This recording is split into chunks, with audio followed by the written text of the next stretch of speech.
What's up, my man? You've been here a minute. Go ahead, show me your ID. I hear you, officer. I'm not providing ID. There is no reason for that. We got a call. You've been sitting here too long. Sitting in a diner isn't illegal. If you want me to leave, I'll leave. No, you're not leaving until we know who you are. I'm standing up and walking out. Cuff him. Got it. All right, quick pre-story talk before we jump in. Now, this was one of those situations that started off sounding almost ridiculous, until it became clear how dangerous ridiculous can get when it's backed by a badge. And the scariest part? If one tiny detail hadn't been in place, this would have ended a very different way. So picture this. Antonio Smith sat alone in a booth at a neighborhood diner that looked like it came straight out of a postcard. Clean windows, soft chatter, silverware clinking. The kind of place where people acted like nothing bad ever happened, because nothing bad ever happened to them. And yet 2 uniformed officers stood over him like he'd tripped an alarm. Officer Ryan Keller took the lead.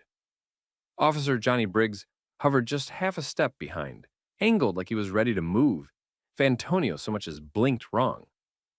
Keller started with that practiced, casual energy. He talked to Antonio like they were already cool, like this was going to be quick, light, friendly. But the friendliness didn't last long. His voice shifted into something tighter, more official, more ownership.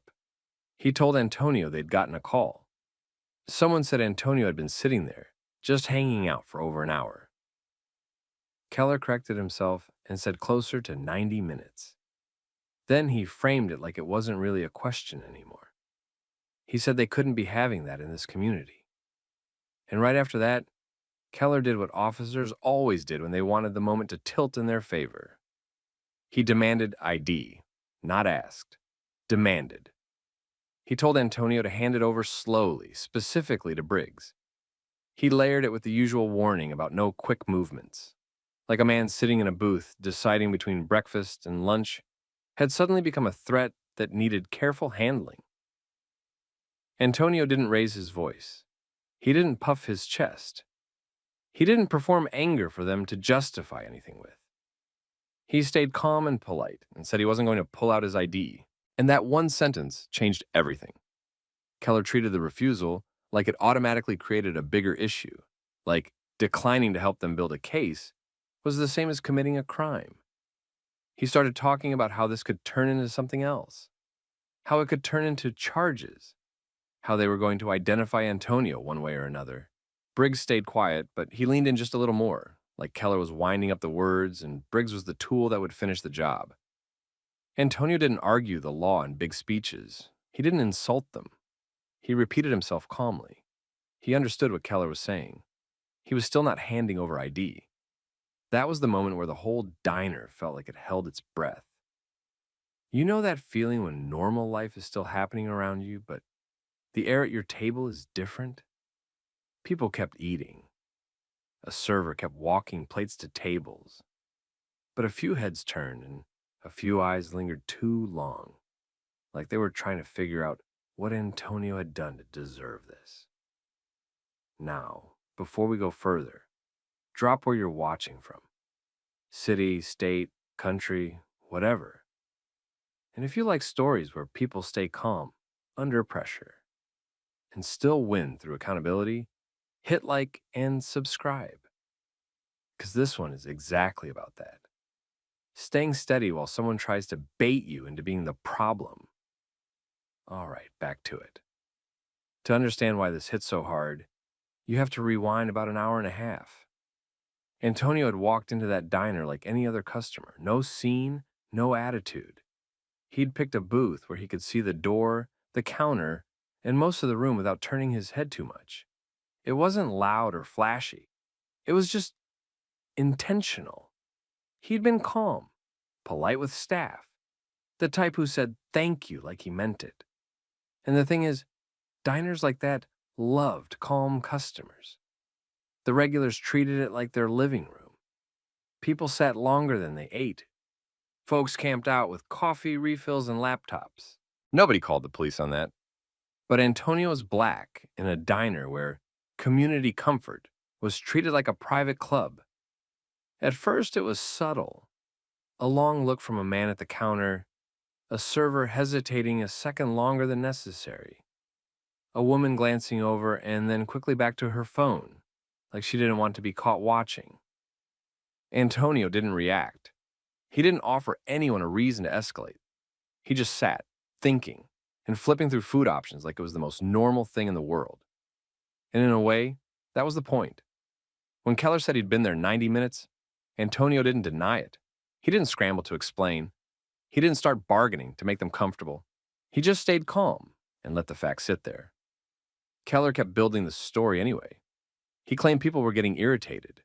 He implied Antonio wasn't ordering. He implied Antonio was there to bother people. Then he tried to end it with a simple command. Antonio needed to leave. But Antonio didn't move. He didn't stiffen up either. That's what made it so unsettling for them. He kept his tone even. He made it clear he heard Keller. He made it clear he understood the demand. And then, almost like he was speaking around them instead of to them, Antonio started talking about food. Not as a joke, not as sarcasm loud enough for the diner to laugh, just casually. Like he was deciding what sounded good. Avocado toast, beef stroganoff, grilled salmon. Things that had nothing to do with two officers looming over a booth. And you could feel Keller's patience thinning. He wasn't getting the reaction he wanted. He wasn't getting fear. He wasn't getting anger. He wasn't getting compliance. So Keller tightened the leash with words. He warned Antonio again that they were going to identify him one way or another. He brought up taking him downtown. He framed it like Antonio was choosing the hard way, like Antonio was the one escalating by not cooperating. Antonio didn't flinch. He stayed composed and repeated calmly that he wasn't handing over his ID. At that point, Briggs shifted his weight. Not dramatically. Just enough to signal he was ready for the next step. Keller watched Antonio for a beat, eyes hard now, the casual mask fully gone. And then Keller made the decision that turned a ridiculous situation into a dangerous one. He stopped trying to persuade. He switched to command, and Briggs moved closer, like he'd been waiting for that exact signal the whole time. Briggs stepped in tighter, and the space around Antonio's booth shrank fast. Keller's voice stayed controlled, but the message got uglier. He kept framing it like Antonio was the one creating a problem, like refusing to participate in their little script automatically meant guilt. Keller repeated that it was simple right now, just a guy hanging around too long. But if Antonio kept refusing, Keller implied they could turn it into something bigger, not because of anything Antonio had done, because they had the power to make it bigger. This was the chess move. Create a vague community complaint, turn it into suspicion, turn suspicion into demands, turn refusal into defiance, turn defiance into an excuse. Briggs stayed positioned like the consequence. He didn't have to say much. His silence did the job. It signaled that if Keller decided the conversation was over, Briggs was the part that would make it physical. Antonio didn't give them the satisfaction of panic. He didn't start pleading his innocence. He didn't reach for his wallet just to make it stop. He sat there like a man who knew exactly what their pressure was trying to pull out of him. And then he did something that made Keller visibly more irritated. Antonio stayed calm and focused on food like the conversation wasn't even about him being forced out of a diner. He looked at the menu like he was still choosing between breakfast and lunch, like he'd just remembered something sounded good. He named options in that easy, almost absent way: avocado toast, beef stroganoff, grilled salmon, like he was narrating his own thought process. To Keller, it felt like disrespect. But it wasn't loud. It wasn't performative. It was worse than that. It was Antonio refusing to be emotionally controlled. Keller leaned harder into the narrative. He claimed Antonio was pissing off the people. He claimed Antonio wasn't ordering. He claimed Antonio needed to scoot on down the road. He talked like he owned the space, like his job wasn't to enforce laws, but to enforce comfort. Antonio's response stayed the same. Calm, polite, short. He understood. He still wasn't giving them his ID. Keller's eyes narrowed like he was running out of socially acceptable ways to keep pushing. He circled back to the threat again. Identification was happening either way. If Antonio wouldn't cooperate, they'd do it for him. Keller implied cuffs. Keller implied downtown. Keller implied time, humiliation, paperwork, inconvenience, punishment for not submitting. Antonio didn't rise to it, and because Antonio didn't rise to it, Keller had to decide whether to walk away empty-handed or prove he could win. That's when Keller snapped. His tone changed in a way that didn't need translation. He stopped acting like this was optional. He directed Briggs to cuff him. Antonio's body moved before his face did. He slid out of the booth, not in a sudden way, but like someone trying to remove the excuse. He stood up, angled his shoulders away from them, and signaled he was leaving. His whole posture said, "Fine. You want me gone? I'm gone." No fight. No scene.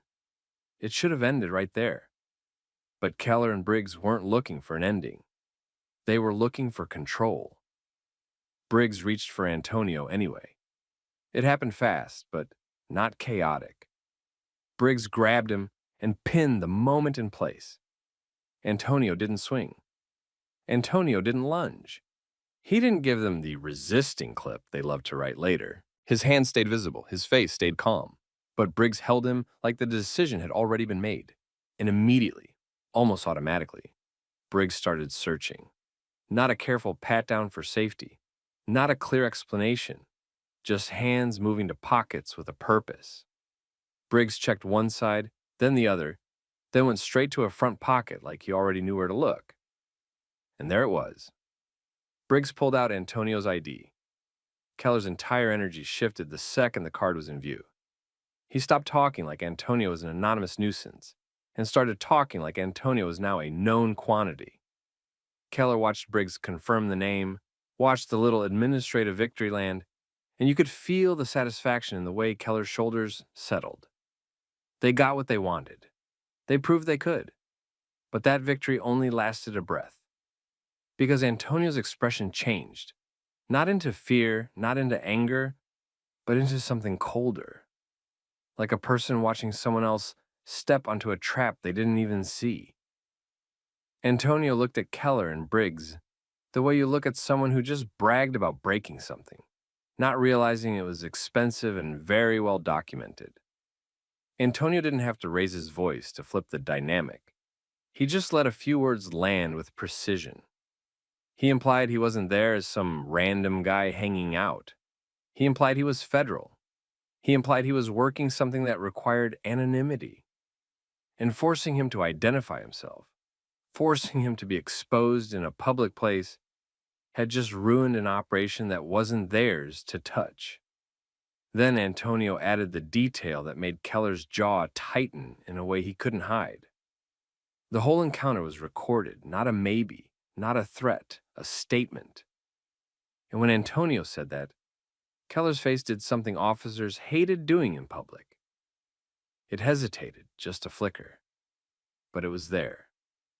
The calculation started, the mental rewind, the question that always came too late. Who else is going to see this? Briggs's grip loosened slightly, not out of kindness, but out of uncertainty. Keller didn't step back, but his authority suddenly felt less solid, like it was balancing on paperwork instead of ego. Antonio didn't press them with insults. He didn't gloat. He did something more effective. He started asking for documentation. He demanded their identifying information, names, badge numbers, whatever official ID system their department used. He asked how to obtain the incident report. He asked how to request the Bodycam footage. He asked it like a checklist, like he'd done this before, like he knew exactly what gets ignored and what can't be ignored once it's in writing. And for the first time since they walked up to his booth, Keller and Briggs weren't steering the moment anymore. They were reacting to it. Keller and Briggs didn't suddenly become nicer. They became careful. That was the difference. A minute earlier, Keller had been comfortable talking like the diner belonged to him, like community peace was a law he could enforce on command. Now, with Antonio calmly asking for identifiers and paperwork, Keller's posture shifted into damage control. Briggs, who had been all hands and pressure, started moving like every motion might be replayed later. Antonio didn't chase an apology. He didn't bargain. He stayed focused on the part officers hated most, the official trail. He repeated his requests, steady and precise.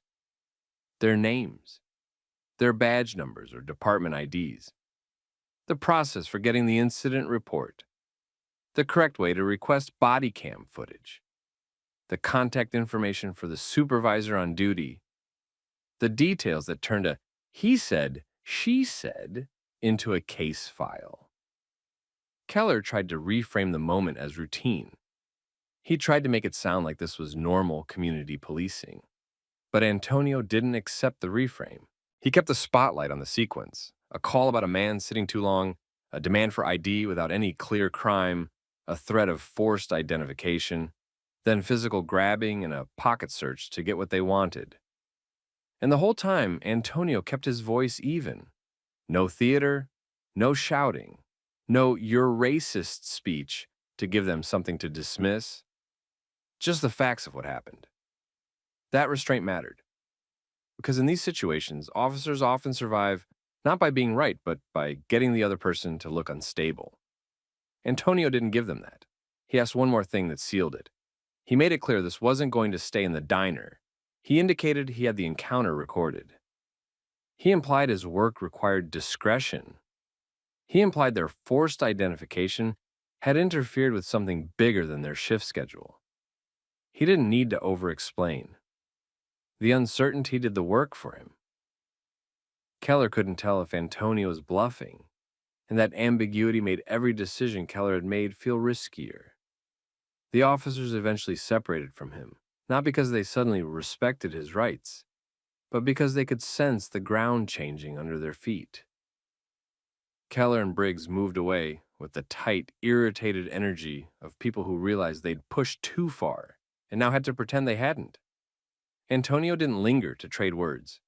He did what people who understand accountability do. He secured the details, left, and immediately started building the paper trail while everything was fresh.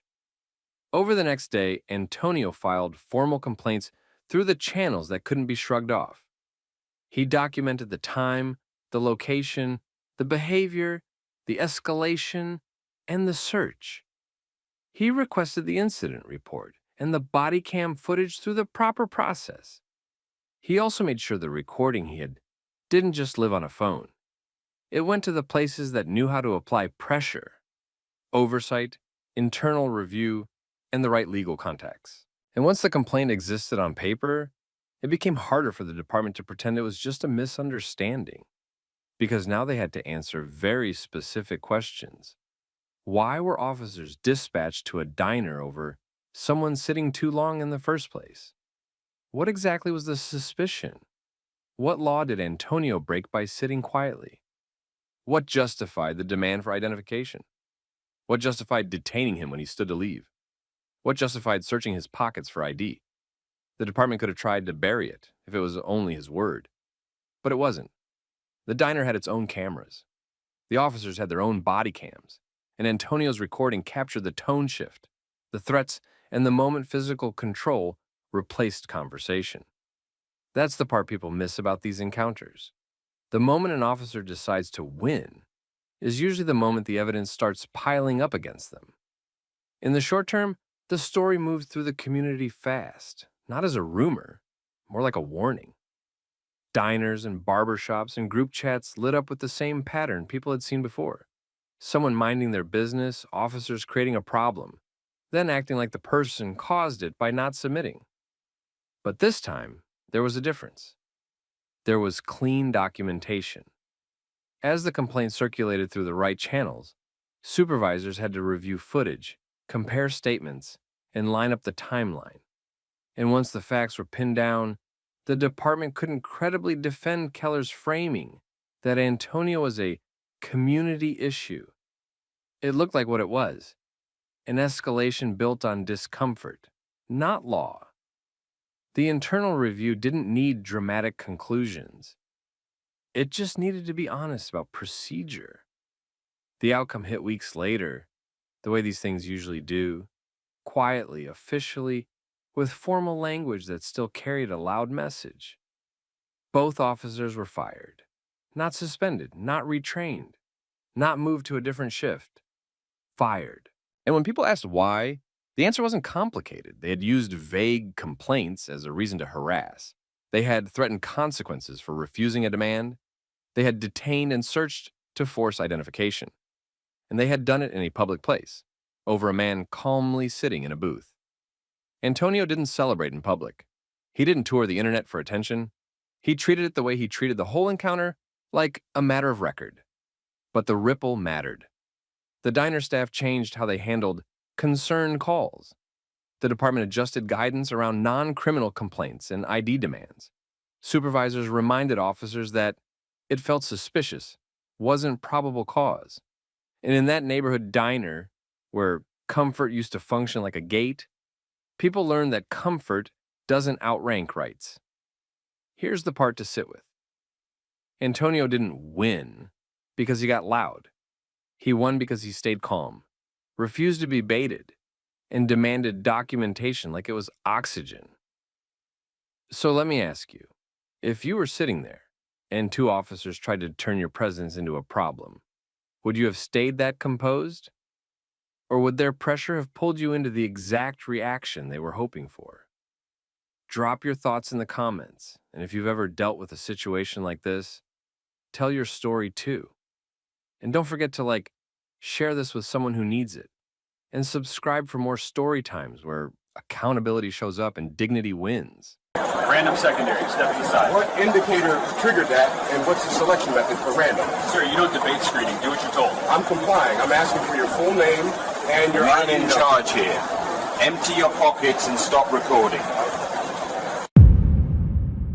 All right, this is one of those situations that starts off sounding almost ridiculous until you realize how dangerous ridiculous can get when it's backed by a badge. And the scariest part? If one tiny detail hadn't changed, it could have ended very differently.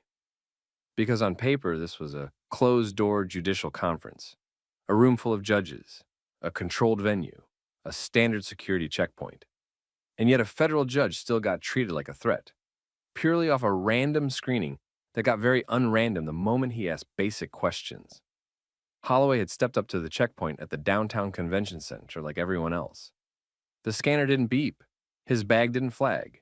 He didn't argue with anyone, didn't act nervous, didn't do anything that looked even remotely suspicious. But a security officer still pulled him aside for secondary screening and labeled it random. Holloway didn't explode. He didn't posture. He did what people with real composure did when they sensed a game being played. He slowed everything down and made it official. He asked for full names and ID numbers, calmly, clearly. He confirmed the checkpoint cameras were recording. Then he pulled out his phone and started filming, not as a threat, but as documentation. That's when the officer and her supervisor got defensive. Not because he was being difficult, because he was turning their random moment into a record. Quick thing, tell me where you're watching from. City and state. And if you like stories where calm, documented accountability beats power trips, hit like and subscribe. Now here's how it really unfolded. The checkpoint itself looked routine.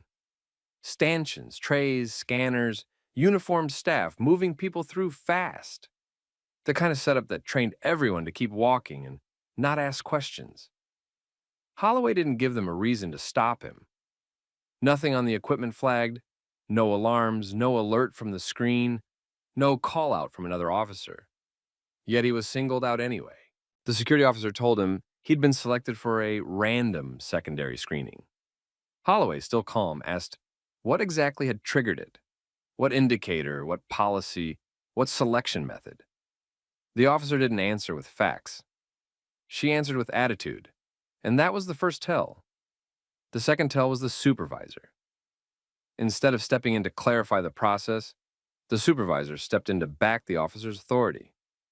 He treated Holloway's questions like disrespect, like the act of asking was the problem. So Holloway made the interaction even more structured. He repeated his request for names and ID numbers. He noted the time. He glanced at the camera placement and verbally confirmed it was capturing audio and video. He kept his voice level while making sure the situation couldn't be summarized later as routine screening. Then they moved to the search. They pat-searched him anyway, even though nothing had flagged. They unzipped his briefcase and spread the contents out on the inspection table. They handled documents and electronics with the confidence of people who expected him to swallow it and move on.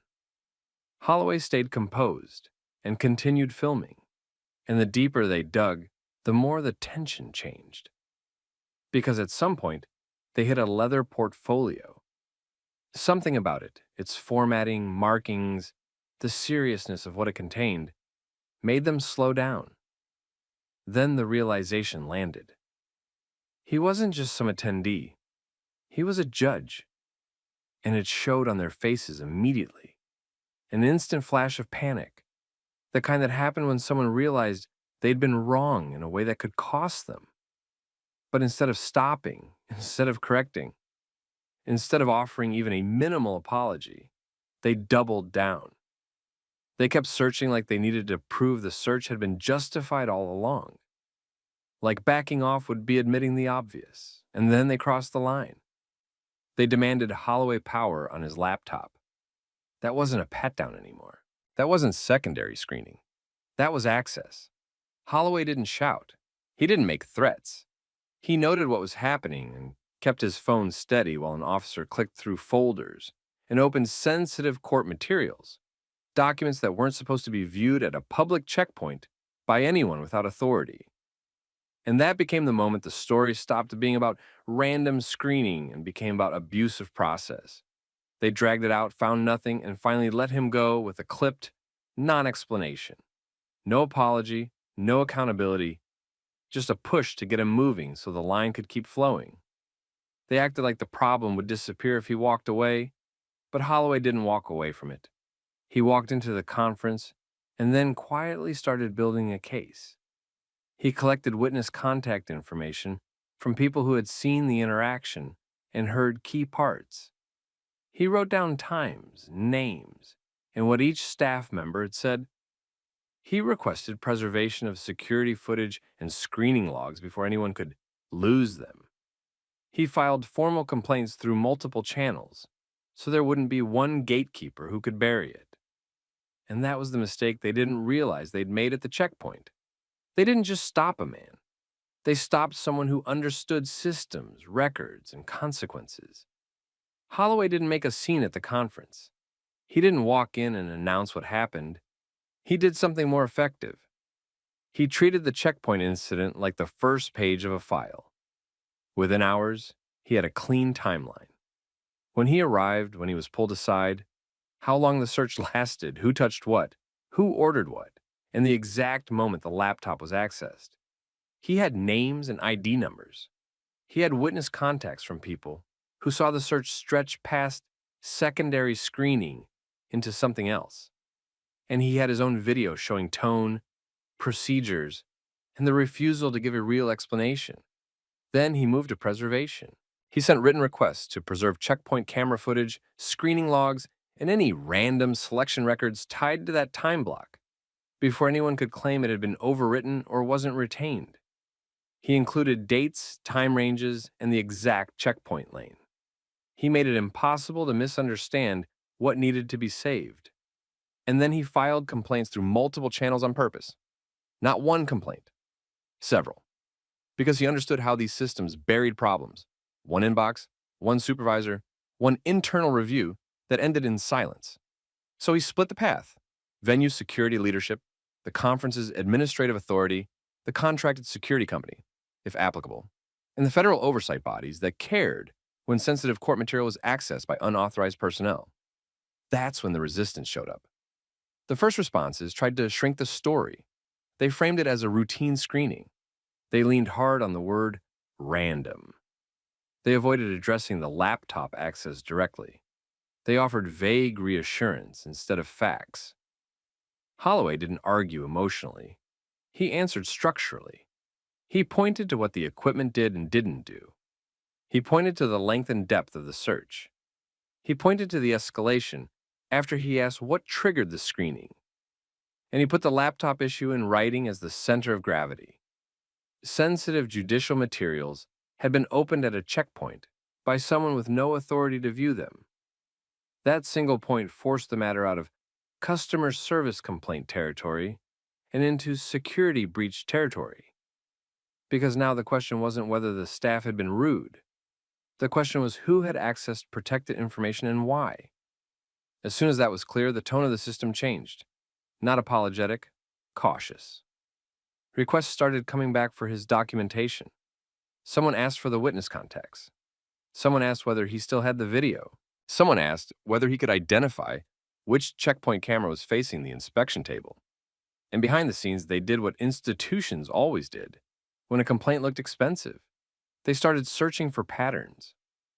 That was the part nobody at the checkpoint expected. Because Holloway's case wasn't isolated. It was just documented cleanly enough that it couldn't be ignored. When the logs were pulled, random selection didn't look random anymore. It looked consistent in the worst way. Black professionals flagged at a noticeably higher rate than others, especially in the morning rush and just before high-profile sessions. Then the deeper problem surfaced, the complaint process itself. There were previous complaints, some formal, some informal, that had been resolved without real review. Some had been closed with boilerplate language. Some had never made it past the same small group of supervisors. A few were quietly categorized as misunderstandings and filed away without preserving footage. And once someone finally compared dates to staffing schedules, a second pattern appeared. The same officer squad combinations showed up again and again around the complaints. It wasn't just bias in the lane. It was protection behind the desk. At that point, outside scrutiny became inevitable. Either the organization invited it, or it was going to get forced on them. And Holloway kept pushing in the only way that matters. He insisted on written answers, preserved records, and independent review, because he knew that without oversight, the system would do what it always did. It would wait for the person to get tired. Holloway didn't get tired. Once the patterns started showing, the people in charge didn't respond with honesty first. They responded with containment. The security contractor and venue leadership did what institutions usually did when a complaint threatened to become a headline. They tried to frame it as one bad interaction, one misunderstanding, one random screening that simply looked unfortunate. But Holloway's documentation made that strategy impossible to hold. Because this wasn't just a complaint about being pulled aside.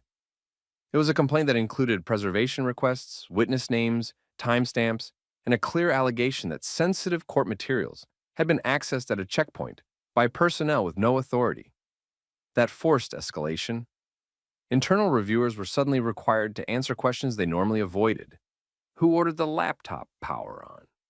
Who touched the keyboard? What exactly was opened? Whether any data was copied, and whether the random selection method had any audit trail. And when those answers didn't come quickly or came back vague, Holloway did what experienced people did when they saw the stall tactic. He widened the circle again. He pushed it into independent oversight, channels that didn't report to the same managers who needed the problem to stay small. That meant outside investigators, compliance offices, and legal counsel. People who cared less about workplace harmony and more about liability policy and federal standards around information security. That's when the truth got sharper. The random selection process on paper was supposed to be neutral, either a true algorithmic pick or a simple interval system. But the logs and staffing practices didn't match a neutral process. The data showed clusters. The same staff were repeatedly making random choices, and the random outcomes weren't evenly distributed across demographic groups. In plain terms, it looked like discretion dressed up as math. Worse, the complaint pipeline had been designed to bury heat. Complaints were routed through the same limited chain, often closed without full footage review, and sometimes recorded in ways that made them hard to search later. It wasn't an accident. It was a safety valve, built to protect the organization, not the public. And once outsiders saw that, the issue stopped being Did staff treat one person unfairly? It became, was there an ongoing pattern of discriminatory screening in a system that quietly hid it? That shift changed the tone overnight. Now, leadership wasn't just facing a civil rights problem. They were facing a governance problem. The review expanded. More footage windows were pulled. More screening logs were sampled. More complaints were reopened. People who had previously been ignored were contacted again. Black attorneys, consultants, executives, professionals who had described the same thing for years. Random selections that happened too often, followed by defensive staff the moment questions were asked. And once multiple accounts lined up with data, the organization ran out of room to pretend. The legal response moved fast after that. Holloway's case wasn't treated as a private disagreement. It became the anchor point for a major civil lawsuit because it wasn't just discrimination. It was the unlawful access of sensitive judicial materials conducted publicly, then followed by institutional stonewalling.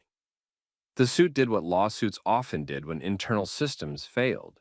It forced discovery. That's where organizations lose control.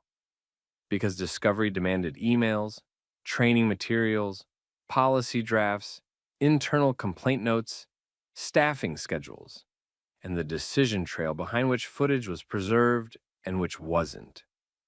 It pulled the curtain back on how random had been used as a shield. And with that pressure came consequences that weren't optional. Staff were terminated. Supervisors who had enabled the pattern were removed or reassigned. The security contractor faced contract penalties and public scrutiny. And once settlement talks started, it stopped being about saving face and became about limiting damage. The settlement was massive, multi-million-dollar territory, because the exposure was massive. Not only had discrimination been demonstrated, but the organization had allowed sensitive court materials to be accessed without lawful authority, then tried to minimize it. That combination was a legal and public relations nightmare. And importantly, the resolution didn't end with money. It came with reforms that could be measured, a redesigned random selection system with documented rules and audit logs, required supervisor sign-off for any extended secondary screening that went beyond a pat-down and bag check. After the settlement and the firings, the venue tried to sell the outcome as a clean reset. New policies, new training, new language about equity and professionalism. The kind of public-facing response organizations leaned on when they needed people to believe the problem had been fixed.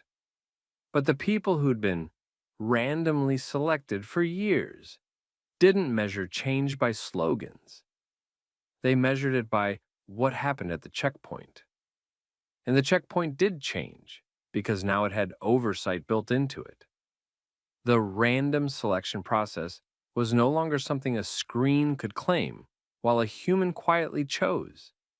It became auditable. Selections were logged automatically. Secondary screenings beyond a basic check required a documented reason and, in some cases, supervisor sign-off.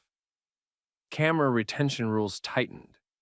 Complaints didn't disappear into the same internal loop. They went to an independent intake channel with timelines attached. The most important reform wasn't the policy text. It was the fact that the system now assumed someone would verify the system. That single expectation, someone checking, was what removed the old confidence staff had operated with. Because before Holloway, the worst consequence for a biased random selection was a complaint that could be buried. After Holloway, the consequence was evidence, data, footage, discovery. And people behaved differently when they knew the record would be real. For Holloway, the outcome wasn't framed as a victory lap. He didn't treat it like he'd won a personal battle. He treated it like he'd prevented future harm. He understood exactly what the checkpoint had been, a situation where staff felt entitled to expand their authority the moment someone didn't submit quietly. And he understood the deeper insult. They'd only panicked once they realized who he was. That was the whole story in a snapshot. Not just discrimination. Discretion plus ego, protected by a complaint system designed to absorb outrage and release nothing. So Holloway did what the system wasn't built for. He refused to let it absorb him. He turned the moment into a record, and the record into leverage. He kept it tight. Names, times, witnesses, preservation requests, multiple complaint channels. He made it impossible for one person to handle it quietly. Then, when the institution stalled, he forced the problem into a process it couldn't control, outside scrutiny and legal discovery. That was the real play. Not anger, structure. And if you take anything from this story, it was this. Bias loved vague procedures. Accountability loved details. So here's the question for you. If you were in his position, would you have just moved on to avoid the stress? Or would you have done the work to make sure it didn't happen again to the next person? Drop your thoughts in the comments. And if you've ever been singled out in a space where you did everything right, share what happened. I need both your IDs right now. Are we being detained? What crime are you investigating? A report came in. Just give me your IDs. A report of what exactly? And what law says we have to identify without reasonable suspicion? You're making this difficult. Don't play games. We're not playing games. We're asking if this is consensual or All right, this is one of those situations that starts off sounding almost ridiculous until you realize how dangerous ridiculous can get when it's backed by a badge. And the scariest part? If one tiny detail hadn't changed, it could have ended very differently. Officer Suarez stood over their table like the decision had already been made. He told the two black men he needed their IDs immediately because a waitress had reported they were planning a bank heist. He said it like it was normal, like it was a reasonable thing to accuse two customers of while they were eating. The men didn't raise their voices. They didn't get up. They didn't scramble to prove anything. They did the one thing Suarez clearly hadn't expected. They started asking whether they were being detained, what specific crime he suspected, and what law he believed gave him the right to demand identification. Suarez didn't answer cleanly. He repeated the waitress's report. He leaned on authority. He implied consequences. And as nearby diners started looking over, his posture shifted from checking on a call to winning a standoff. Right then, the whole moment stopped being about safety. It became about control. Quick thing, tell me where you're watching from. City and state. And if you like stories where people stay calm, know the rules, and force accountability when someone abuses power, hit like and subscribe. Now rewind. It started the way these things usually started. Someone got uncomfortable, gave their discomfort a dramatic name, and handed it to the police like a fact. A waitress saw two black men talking at a table and decided what she was hearing couldn't be normal conversation. Maybe she caught words like schedule, vault, or bank. Maybe she didn't even catch the words, just the vibe she assumed. Either way, the report that made it to Suarez wasn't two customers are being loud or two people are arguing. It was they're planning a bank heist. And Suarez treated that report like it gave him permission to turn a lunch into an interrogation. He walked in, went straight to their table, and opened with a demand instead of a question. Not a greeting, not a check-in. A demand for ID, right away, right in front of everyone. The two men held the line calmly. They didn't talk back the way people like to label it. They asked structured questions that forced Suarez to either justify himself or admit he couldn't. That's where the chess game began. Suarez tried the common moves. He framed it as an investigation, hoping the word itself would end the conversation. When that didn't work, he tried intimidation, suggesting he could make things inconvenient. Then he tried embarrassment, letting his voice carry, letting the room notice, making the men feel like refusing him would make them look guilty. But the men didn't give him the reaction he wanted. They stayed controlled and kept returning to the same points. Detention or not, crime or not, lawful basis or not. And because Suarez couldn't name an actual crime, he got stuck in the only place officers get stuck when they don't have facts. He started policing attitude. He warned them about tone. He implied they were being difficult. He suggested that refusing to comply was suspicious by itself. The manager drifted close, trying to smooth it over the way managers often did, by asking the targeted people to sacrifice their dignity so the room could stay comfortable. The men didn't take the bait. They didn't insult anyone. They made it clear that comfort wasn't a legal standard. By then, the whole restaurant felt it. This wasn't a quick check anymore. This was an officer trying to force compliance without the foundation to demand it. And just as Suarez edged toward escalation, just as it looked like he might try to create a reason to justify his presence, a third person stepped in. Not loud, not dramatic, just decisive. That person addressed Suarez directly and told him to step away from the table. Then, with the kind of calm that only came from real authority, they revealed what Suarez hadn't known when he walked in. The two men weren't random customers. They were undercover detectives. And Suarez's body language changed instantly, like someone had flipped a switch behind his eyes. He stopped posturing. He softened his voice.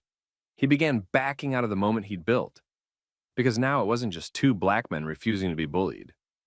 Now it was oversight, consequences, and a record that wouldn't be easy to rewrite. Suarez's whole posture changed the moment the third person identified the two men as undercover detectives. He stopped talking like he was in charge of the table. He started talking like he was trying to get out of a mistake.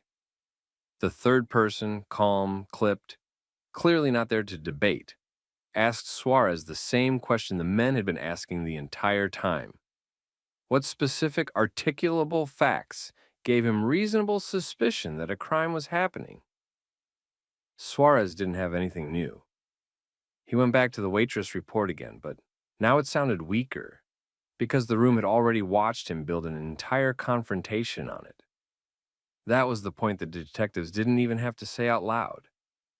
If the only thing that changed was Suarez learning who they were, then the issue wasn't safety. The issue was who he believed deserved automatic respect.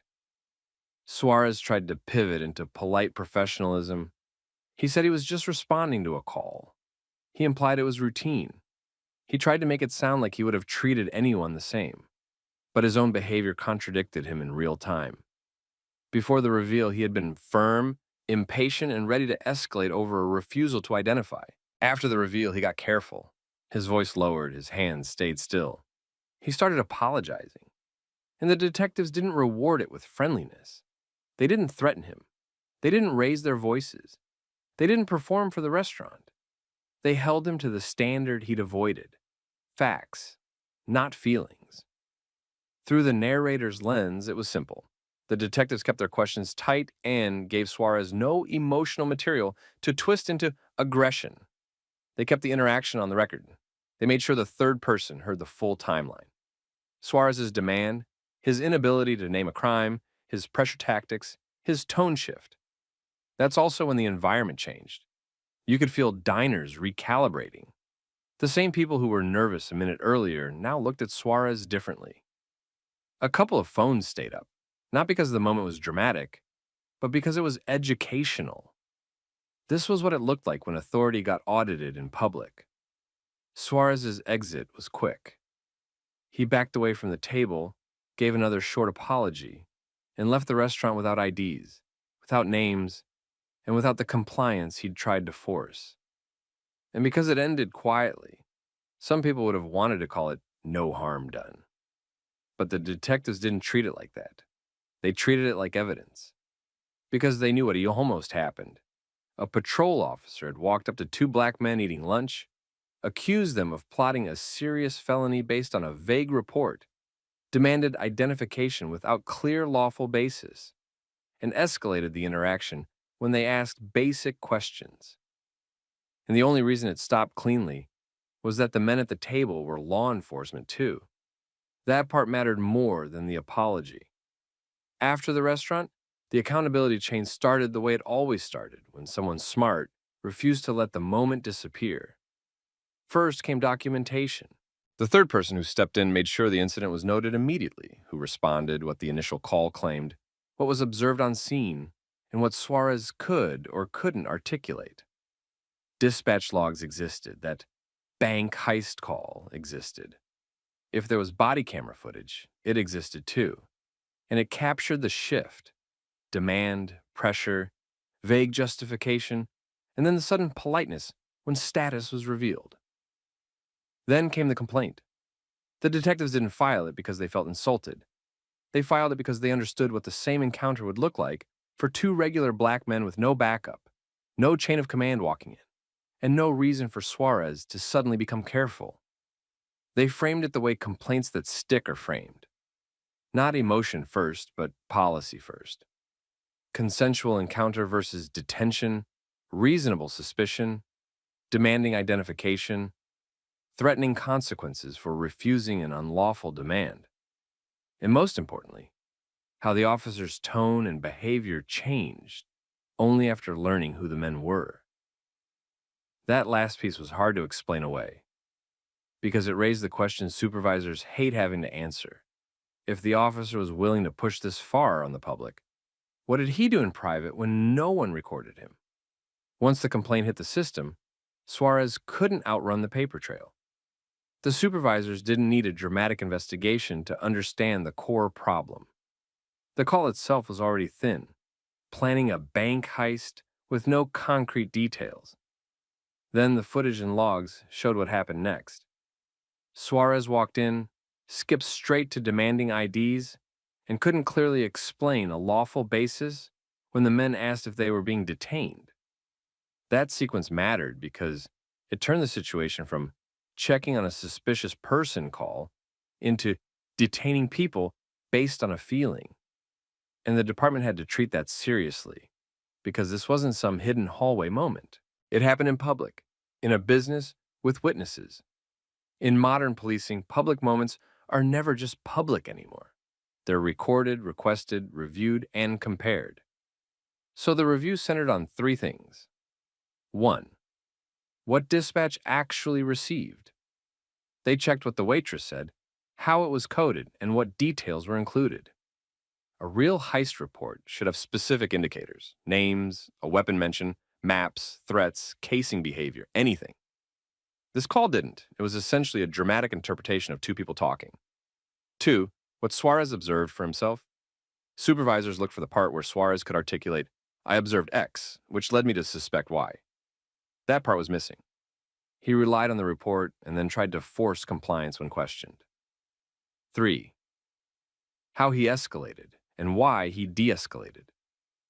This was the uncomfortable part for Suarez, the contrast. Before he knew who they were, he pressed. After he knew, he softened. Even if he never said anything outright, the shift told its own story. The department's response was realistic and procedural, not cinematic. Suarez was pulled in, questioned, and required to write his version of events. Then he was confronted with the reality that vague suspicion doesn't justify detention, and that refusing to provide ID isn't automatically a crime in most situations, unless specific conditions apply. His consequences were the kind that actually happen: a formal reprimand, mandatory training, and a note that stayed in his file. Depending on the agency and his history, it could include a short suspension or being placed under closer supervision for a period. But the detectives weren't satisfied with a quiet slap on the wrist that changed nothing. They pushed for a practical fix, a reminder to patrol officers about the difference between a consensual contact and a detention, and how suspicious person calls from businesses had to be screened for bias-based vagueness, not ignored, screened. Two black men talking couldn't be treated like actionable intel just because it was packaged with a scary phrase. The restaurant got its own fallout. Management couldn't pretend it was nothing once it became clear the accusation had been extreme. Even staff who wanted to defend the waitress had to face what she had actually set in motion: an armed officer confronting customers over an imagined felony in a room full of people without real evidence. The waitress didn't become a cartoon villain in the aftermath. She became what these situations usually reveal: a person who felt fear or suspicion labeled it danger, and expected the system to handle it without questioning her assumptions. That's why the detectives treated this as bigger than Suarez. Because Suarez didn't invent the suspicion alone. He inherited it, accepted it, and escalated it. And the most important part, the part that stuck with people who witnessed it, was how simple the difference was. Nothing about the detective's behavior changed after the reveal. Only Suarez changed. That became the lesson, the quiet proof, the thing you couldn't unsee once you saw it. After Suarez left the restaurant, the moment didn't feel over for the two detectives. It felt exposed, because what happened wasn't complicated. Two black men sat down to eat. A staff member attached a violent story to them with no real facts. A patrol officer treated that story as enough to demand compliance. And when the men stayed calm and asked basic legal questions, the officer tried to turn the encounter into a power contest. Then one detail changed. Someone revealed the men had status inside the system. And suddenly, the same officer who couldn't explain a lawful basis found his manners. That contrast became the lasting evidence, not just for the detectives, but for everyone who witnessed it. In the weeks that followed, the case didn't become a viral spectacle in this version of reality. It became something quieter, which is often how real change happens: paperwork, meetings, and uncomfortable conversations, where people have to stop hiding behind vague phrases. Suarez's supervisors reviewed the incident as a liability problem and a policy problem. They didn't have to guess what happened. Dispatch logs and footage captured the entire arc. The initial accusation, the demand for IDs, the repeated refusal to clarify detention, and the tone flip after the undercover reveal. That made it hard to rewrite. So the department responded in layers. First layer, corrective action for Suarez. He was required to account for his decision-making. He was reminded formally that vague suspicion from a third party didn't automatically equal legal grounds to detain. He received documented discipline and retraining focused on consensual encounters, reasonable suspicion, and escalation control. And whether the punishment was mild or serious, the key thing happened. It became part of his record. Not a rumor, a file. Second layer, guidance to prevent repeats. The detectives pushed for a procedural reminder that business calls needed to be handled with clearer thresholds. Not ignored, just not blindly accepted. If the suspicion was essentially a vibe dressed up as danger, officers needed to slow down and verify before turning customers into suspects. It wasn't a grand reform. It was a guardrail. And guardrails matter. The restaurant had its own reckoning. Managers hate admitting the truth in these situations. Staff can turn bias into a police response with one phone call. And once it's done, the targeted person carries the risk, not the caller. So management reviewed the decision chain, what the waitress actually reported, what she claimed she heard, whether anyone tried to ask questions before dialing 911. They updated training, clarified guidelines, and made it clear that "they look suspicious" wasn't a reason to involve law enforcement.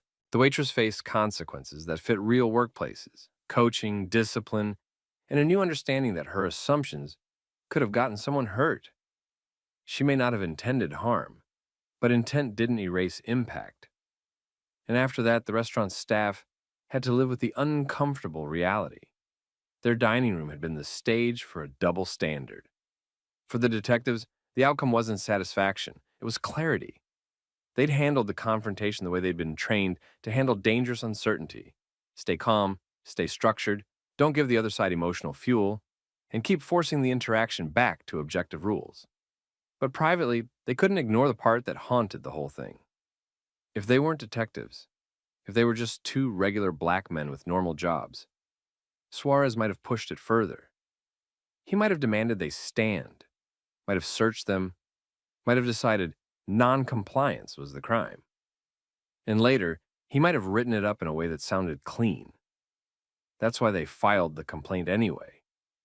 Because the real issue wasn't that a cop bothered two detectives. It was that the system only relaxed once it realized the men at the table belonged to it. And that's the moral that sticks. Power will test your boundaries when it thinks you don't know the rules. And the simplest form of protection, sometimes the only safe one, is calm, documented accountability. So here's the question for you. If you were sitting at that table, would you have known how to respond without escalating it? Would you have felt safe enough to keep asking, am I being detained? What crime? What suspicion? Drop your thoughts in the comments, and if you've ever had someone try to turn a feeling into authority over you, share your story too. And don't forget to like, share, and subscribe for more real, grounded story times like this. Because the next person at that table might not have anyone walk in to change the tone. Step out of the vehicle. Give me your ID. Sir, what legal reason are you detaining me for? The plate authorizes the spot. Don't argue with me. ID, now. I'm asking a legal question. What probable cause do you have to demand ID? You're acting suspicious. Suspicious isn't a crime. You are not free to leave. Captain Brent Harlan stood at the driver's door and told Staff Sergeant Darius D.J. Coleman he was not free to leave. Coleman stayed seated.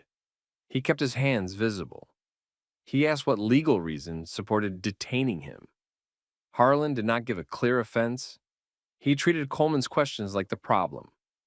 Officer Lacey Torres noticed Coleman's phone and pointed out it was recording. Harlan immediately tried to control that. He ordered Coleman to stop recording and keep his hands where they could be seen. Coleman refused to stop recording. He stated he was documenting the contact and that he was not reaching for anything. A bystander, Nina Patel, started recording from a few cars away. At that moment, this stopped being a parking question. It became a detention, captured from more than one angle. Quick pause. Comment where you're watching from. And if you think probable cause shouldn't be optional just because someone has rank, hit like and subscribe. This happened in Texas in a public parking lot near a government office and nearby businesses. Handicap spaces were close to the entrance. People were walking in and out, passing close enough to hear the tone shift. Coleman had parked in a handicap spot because walking long distances was difficult for him. He was in uniform. He was not hiding. He was not causing a scene. He was sitting in his vehicle before going inside. The entire context started because there was no placard hanging from the mirror, but the vehicle had disabled veteran plates. The plate already explained the authorization. That was the first important choice in this story. Verify first or confront first. Captain Harlan chose confrontation. He approached and focused on the missing placard. He told Coleman he could not park there and demanded identification. Coleman did not raise his voice. He did not argue about respect. He pointed out the plate and asked why ID was being demanded if the plate already explained the situation. Harlan repeated the demand. Coleman shifted the encounter to procedure. He asked what probable cause existed to require ID. That question changed the dynamic. It forced Harlan to either explain legal authority or admit the demand was based on preference. Harlan did not explain a specific offense. He labeled Coleman suspicious. Coleman responded in the same controlled way. He challenged the idea that suspicion alone was a crime and redirected Harlan back to the proper step. Run the plate and verify. That was the second important choice. Solve the issue with verification or treat the refusal to hand over ID as defiance. Harlan treated it as defiance. He ordered Coleman to step away from the vehicle. Coleman did not move quickly. He asked if he was being detained. Harlan answered by restricting Coleman's freedom to leave. That was the turning point in the encounter. A routine parking check became a detention without a clearly stated legal basis. Coleman asked what he was being detained for. Harlan framed it as failure to comply. Coleman clarified the issue again. Asking an officer to explain authority was not the same as refusing a lawful order. He kept his tone even. He kept his hands where they could be seen. He kept the focus on one question: what legal reason justified holding him? Harlan did not provide a clear crime. Instead, he tried to control the environment. That was when the phone became the new target. Officer Torres noted the recording. Harlan immediately pushed for the recording to stop while also directing Coleman's hands and posture. Coleman refused to stop recording. He stated he was documenting for accountability and safety. He emphasized he was not reaching into pockets, the console, or any compartment. He stayed seated and still. That removed an excuse officers sometimes rely on. If the person does not move, the encounter cannot be justified as a reaction to movement. It has to stand on the original reason for contact. And the original reason was a parking assumption that could have been verified by the plate. Nina Patel's recording from outside mattered for a different reason. It captured the overall scene, where everyone stood, what the vehicle showed, and how the encounter looked to the public. It also captured the disabled veteran plate as part of the wider frame. Now there were multiple recordings of the same detention. Coleman stayed consistent. He did not perform anger. He did not perform fear. He did not give Harlan anything that would make escalation look reasonable later. He kept the encounter focused on justification, not personality. Harlan kept trying to shift the issue away from the plate and toward obedience. He repeated commands. He implied the problem was cooperation rather than legality. But the more he leaned on rank and repetition, the clearer the record became.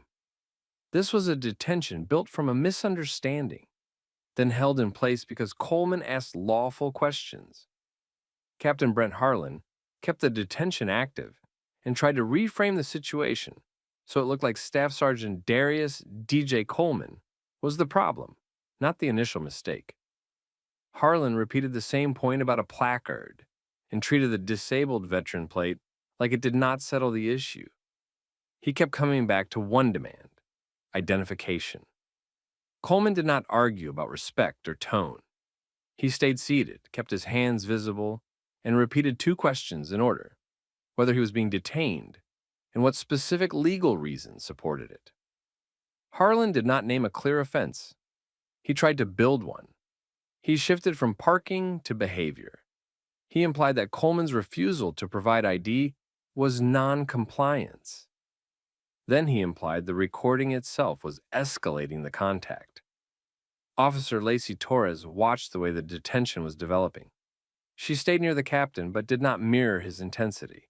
She was paying attention to what would matter later, what was said on camera, what the plate showed, and whether there was any lawful basis being stated.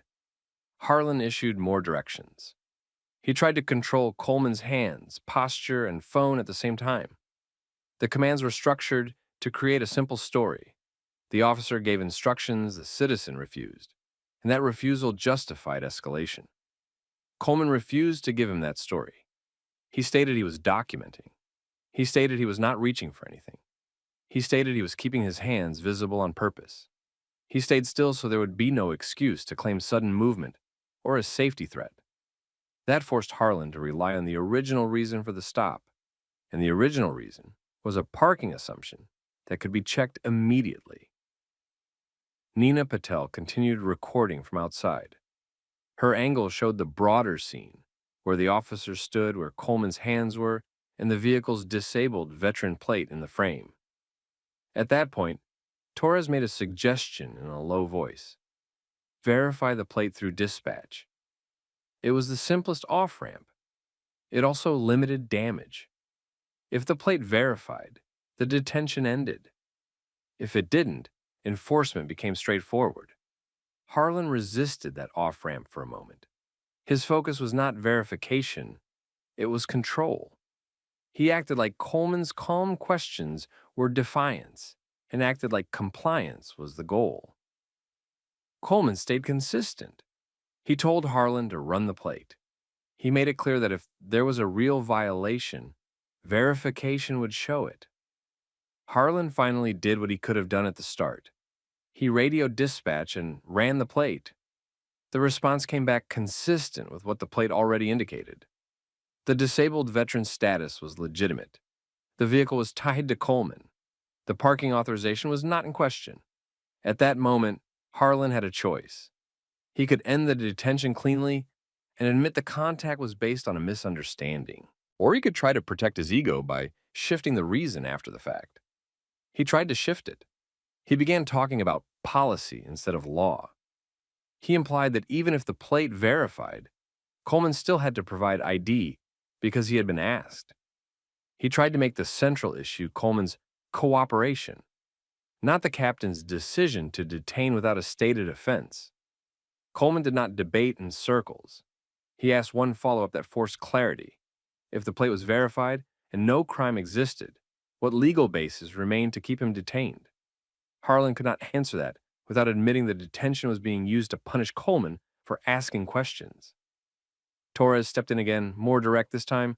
She signaled that the parking concern was resolved and that continuing to hold Coleman would create a bigger problem than releasing him.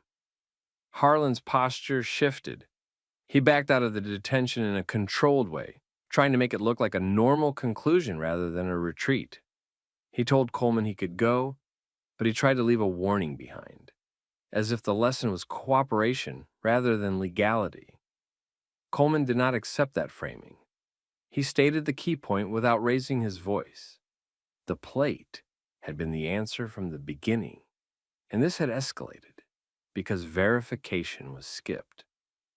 Before ending the contact, Coleman did what people did when they understood accountability. He asked for Harlan's name and badge information. He noted the time. He noted the location. He noted the presence of Officer Torres. He noted that Nina Patel had recorded from outside. He kept it factual. Then he ended the encounter with a short statement that set the boundary. Rights did not require permission, and lawful authority required justification. Harlan left without the outcome he wanted. Coleman stayed seated for a moment longer, still recording the final seconds. No emergency, no crime, no threat. Just a detention that ended only after the plate was finally verified. And Coleman did not treat it like a social media argument. He treated it like the start of a paper trail. After the encounter ended, Staff Sergeant Darius D.J. Coleman did not treat it like a debate. He treated it like documentation. He saved his recording. He contacted Nina Patel and secured her outside angle too. 2 videos meant the department could not later reduce the story to tone or misunderstanding. The angles showed the same core facts. The plate was visible, the detention was stated, and the justification was never clearly named. Within days, Coleman filed a formal complaint with the department's Internal Affairs Professional Standards Unit. He kept it structured. He listed the time, location, and identities he had. He identified the exact moment the contact shifted into detention, when Captain Brent Harlan told him he was not free to leave. Coleman requested specific records: body camera footage from Captain Harlan and Officer Lacey Torres, any additional body cam footage from nearby units who arrived or monitored, any dash camera footage if a patrol unit was positioned in the lot. When Internal Affairs contacted Coleman for intake, they asked what outcome he wanted. Coleman answered in general terms: accountability, training, and the truth on record. That answer mattered because it forced the complaint into a category departments could not dismiss easily. He was not asking them to be nicer. He was pointing to procedure and authority. While the complaint was in process, the video began circulating. Veteran groups shared it. Community pages reposted it. People focused on the same sequence. The plate existed, verification was delayed, and detention was declared anyway. The department responded publicly with controlled language. They acknowledged the video and said the incident was under review. Behind the scenes, the complaint triggered a routine the public rarely saw. Internal Affairs had to pull footage. They had to review the dispatch and CAD logs. They had to compare what officers said on video to what was documented afterward. They had to determine whether the contact matched policy. Coleman stayed consistent during that period. He did not trade insults with strangers online. He did not add new claims. He kept pushing for records and policy language. Then he made the next move that usually changed how a department handled a file. He contacted a civil rights attorney. The attorney did not ask about disrespect. The attorney asked about lawful basis and sequence. They asked how long Coleman was held after the plate was verified. They asked whether the vehicle was blocked in. They asked whether Coleman's ID was demanded again, taken, or run. They asked whether anyone threatened arrest or punishment related to recording. They asked whether the stated reason for detention shifted over time. The attorney told Coleman they were not litigating attitude. They were litigating justification. Coleman's response was simple. That was the same question he asked in the lot, and Captain Harlan never answered it. At that point, the pressure stopped being public attention and became formal risk. Because once attorneys requested records and internal affairs had footage and logs in hand, the department had to decide what they could defend on paper and on camera. And if the camera showed a detention without a clear legal reason, the department's problem was no longer the video. It was the record. Once Staff Sergeant Darius D.J. Coleman filed the complaint and his attorney began requesting records, the department had to treat the incident like a case file, not a comment thread. Internal affairs pulled what mattered first: body camera footage, KAD dispatch logs, and any written documentation created by Captain Brent Harlan or Officer Lacey Torres. The review focused on sequence. It was not about whether Coleman sounded upset. It was about whether a lawful reason existed to demand ID and then announce detention. The main comparison was simple: what was said in the parking lot versus what was later claimed in writing. If the footage showed the disabled veteran plate clearly and showed Harlan still escalating, that narrowed the department's options. They could not reasonably argue that verification was impossible. They could only argue why they chose not to verify first. If any report tried to add a new reason later, something not stated during the encounter, that created a credibility problem. The record would show whether the legal basis existed in real time or was built afterward. Publicly, the department stayed careful. Their statements stayed brief. They were aware of the video and the incident was under review. Privately, supervisors treated it as a risk issue. A captain's decisions carried more weight because captains trained and modeled conduct. If Harlan escalated without clear cause, it raised a bigger question than one bad interaction. It raised whether leadership was using detention as a control tool. During the review, the department moved in two directions at once. First, they tried to contain the narrative. They framed it as a routine contact that became tense, instead of acknowledging that the detention began from a parking assumption that could have been verified immediately. Second, they looked for a resolution that reduced liability. That usually meant corrective action and policy clarification without a public admission. Coleman kept his approach consistent. He did not argue online. He did not threaten people. He kept everything pointed at process, what the policy allowed, what the law required, and what the footage showed. His attorney pressed for the full set of materials: all body cam, all logs, all reports, and the relevant policies and training documents. The request itself changed the department's posture because records were now being prepared with the assumption that others might review them. As the review progressed, the department typically reached a decision point. If the footage clearly contradicted Harlan's justification, they leaned toward corrective action and internal training updates. If they believed they could defend it, they leaned toward a statement that the contact was within policy, even if it looked bad. If the legal exposure was high, they leaned toward resolving it quietly through counsel. No matter which path they chose, one outcome was hard to avoid. The department had to clarify how officers were expected to handle disabled veteran plates and handicap parking. And they had to clarify what actually supported an ID demand in a detention. For Captain Harlan, consequences depended on what the footage showed and what the department could defend. At minimum, leadership had to address why a detention was declared without a clear offense. For Coleman, the result was not about winning an argument. It was about forcing an accurate record. He had stayed calm in the lot, and now the department had to answer in writing for the choices made on camera. When the internal review reached its end, the department did what departments usually did in situations like this. They kept the public message short, and they handled the real decisions internally. The statement stayed controlled. It acknowledged the incident and confirmed a review. It did not debate details. It did not admit wrongdoing in plain language. But internally, the outcome showed up in the places that mattered. Policy guidance was clarified. Supervisors reinforced verification steps.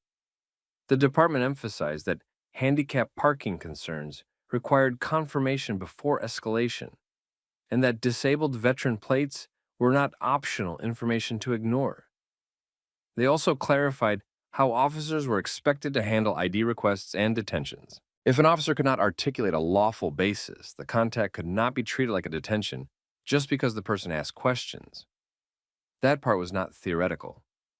It mattered because the key failure in Coleman's encounter was simple. Captain Brent Harlan used detention language without a clear legal reason, after a plate check could have resolved the issue. For Captain Harlan, the consequences depended on what the footage and records showed. If Bodycam and the bystander angle clearly captured the plate and captured Harlan escalate in any way, the department had to address it as a leadership problem, not a misunderstanding. A captain was expected to model correct decision-making. When a captain escalated without justification, it created risk for everyone under him and risk for the city. So the corrective actions often came in the standard administrative forms: documented counseling, mandatory retraining, and supervisory review. In stronger outcomes, it could affect leadership standing or assignments. The department did not need to publicly announce every step for the steps to be real. For Officer Lacey Torres, the file usually reflected her role in the sequence and what she did or did not do to slow the escalation once it became clear the plate was valid and the detention was on camera. For Staff Sergeant Darius D.J. Coleman, the result was not about a parking spot. It was about a record that could not be rewritten. He had stayed calm. He had kept his hands visible. He had asked the correct questions. He had documented the detention. He had filed a structured complaint. He had requested the records. And when the process moved slowly, he involved counsel, so the department had to treat the file with seriousness. If legal resolution was discussed, it followed the same logic the attorney gave from the start: justification and sequence.